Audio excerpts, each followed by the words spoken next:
Joining me this week is Lisa De Pasquale. She is Director of Strategic Communications for DC London here in the DC area. She is a social media and new media expert. Lisa, thanks for joining us this week. Hey, Chris. Thanks for having me. Absolutely. So I wanted to bring you on because I thought it was important to have a conversation about the role that social media and new media plays overall in a company or an organization's communications plan. I think a lot of times people kind of silo social media in particular off as kind of its own creature and don't really think about it as part of like an integrated communications plan. Yeah, I mean, it used to be convincing organizations and companies for a while to even hire a social media person. Most of them have now accepted that they have to do that. But the next step, I think, is getting more companies and organizations to bring them all together into, one general communications plan. I mean, often, you can make a bunch of calls to get your press release to make sure it's on the desk of some reporter. But, if you could get your reporter to just tweet it, or even tweet a news story that does mention whatever issue you're pushing, that can be just as effective. Absolutely. And the other thing, kind of piggybacking on that, I think often that the role, like particularly social media and new media, I think a lot of companies think of it as kind of like, oh, this is something we hire an intern to do. Yeah.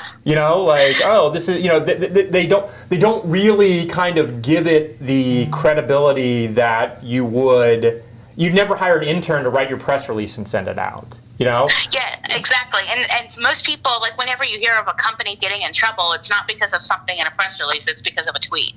Right, absolutely. Absolutely.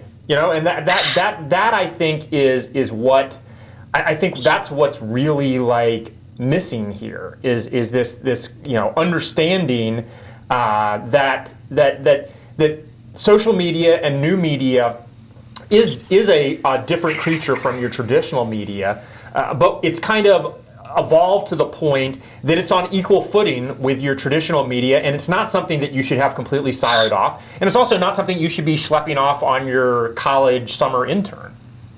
Yeah, I mean, just like there's best practices for, getting out a press release or, for doing a TV or radio interview, there are best practices for, Facebook and Twitter and Snapchat and all of that. I mean, things that work. Like, for instance, if you don't have a professional, that knows Facebook rules, then you wouldn't know that the algorithm on Facebook, if your graphic is more than 20% text, you can't advertise it, and it has it's less likely to be viewed because the Facebook algorithm sort of sees it as spam if it has more than 20% text. So it's like those little things, because Facebook is always changing their rules, algorithm, that stuff, is why you really need to either have a firm or, a person that is in tune with, all that's going on in different social media platforms.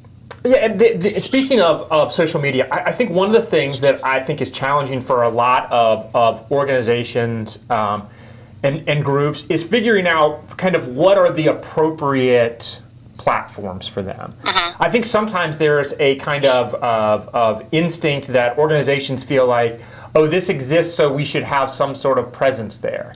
Oh, well, there's Snapchat, so we should be on Snapchat, or there's Instagram, so we should be on Instagram. I always try to steer people towards one, the platforms that are appropriate for who they are as a company or an organization, and two, that are most relevant to the type of story that they're or message they're trying to get out. Yeah, definitely. I mean, and particularly I think with ones that are I don't want to say new, but maybe used by a younger audience like Snapchat or Instagram.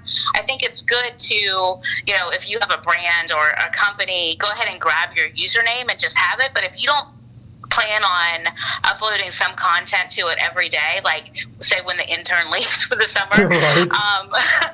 Then it's better to just, I think, not use it because you don't want it to look like a dead brand. Well, yeah, and that brings me to another important point. I think one of the mistakes that folks make when it comes to social media in particular is that it is so content driven. I mean, Twitter is wonderful, and both you and I are on Twitter, and we're both very active users of Twitter. But Twitter's not one of those things where you can simply send out one tweet a day. You know, like that you're not going to be getting in front, the message is not going to be getting in front of the eyeballs of the people who are interested in it, and I think organizations and companies have to understand that social media is an investment in time, that it's about generating the content that's going to be interesting regularly for these sites. Yeah, and also to keep in mind that it's not just one-way communication. I mean, you can't just expect your company to put out a tweet of its press release or a graphic, but not have any interaction, with other people on Twitter. I mean, you should retweet and post other people's content and tag them, or hat tip them when someone else tweets an article or has written an article. So often people just think of it as a way of just putting their stuff out into the Twitter sphere or whatever, but not actually taking part in the social aspect of it. Right, and it's kind of akin to like opening the window and just yelling out it. Somebody might hear you, but they might not care. Yeah. And I think that's one of the.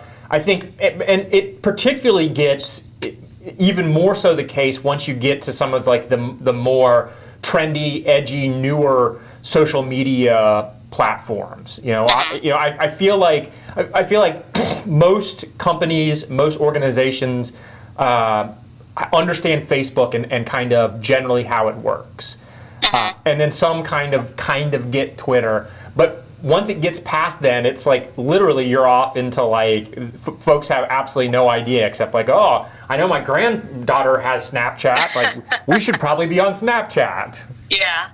I mean, there's definitely, like we said, there's people recognize that they need to be at the very least on Twitter and Facebook.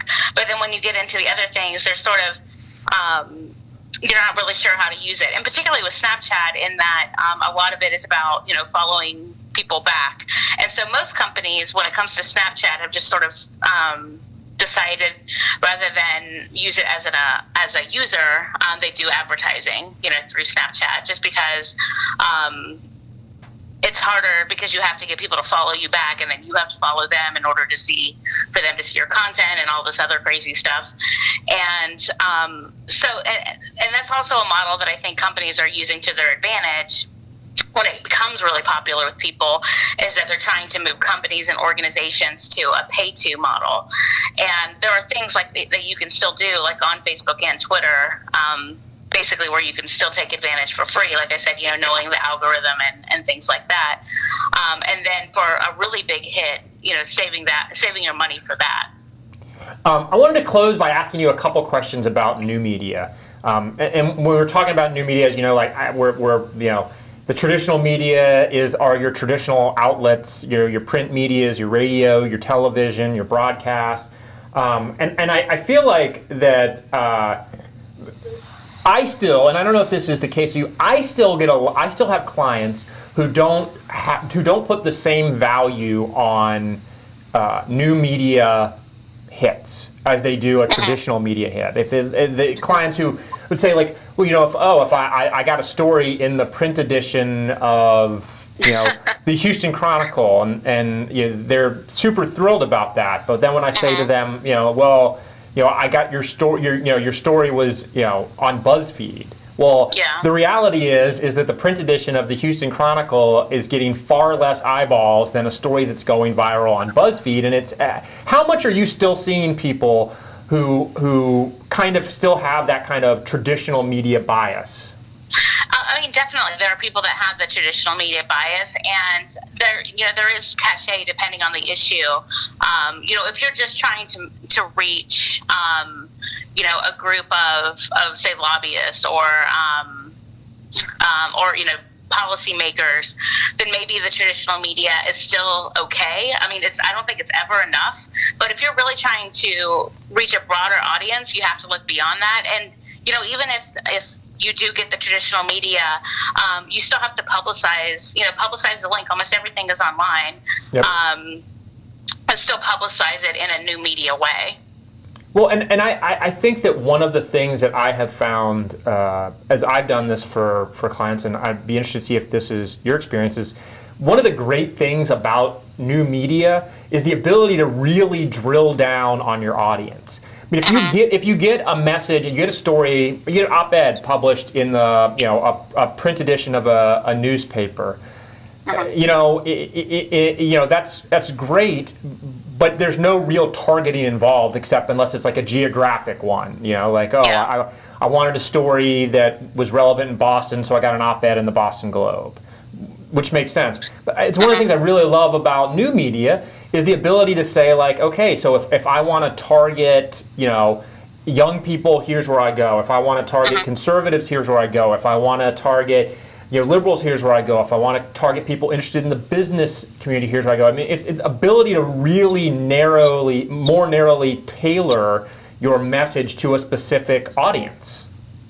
Yeah, definitely. I mean, and in the case of say an article on Boston Globe, you could take that link and then on your Facebook page you could boost your posting of that link to make sure it hits a very specific audience. I mean, you could go down to I want people between 25 and 45 who live in Boston who are fans of the Boston Bruins, and you can make sure that specific group of people, see the article and only spend, a couple $100.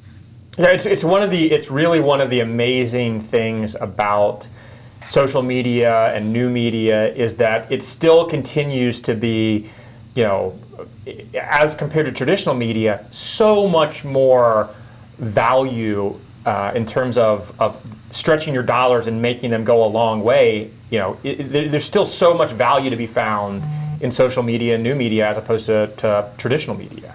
Yeah, and I think people need to think about their own habits. I mean, very few of us wake up every morning and, read a newspaper, yet a lot of PR and communication professionals think that's like the end-all be-all for their client. Right. When, we get most of our news from Twitter or maybe from some emails that we subscribe to, and I think that's how we need to approach it. Yeah, it's an excellent point. Well, Lisa, I really appreciate you taking the time to join us this week. I think this has been incredibly informative, and we hope to have you on again in the future. Thank you. I enjoyed it.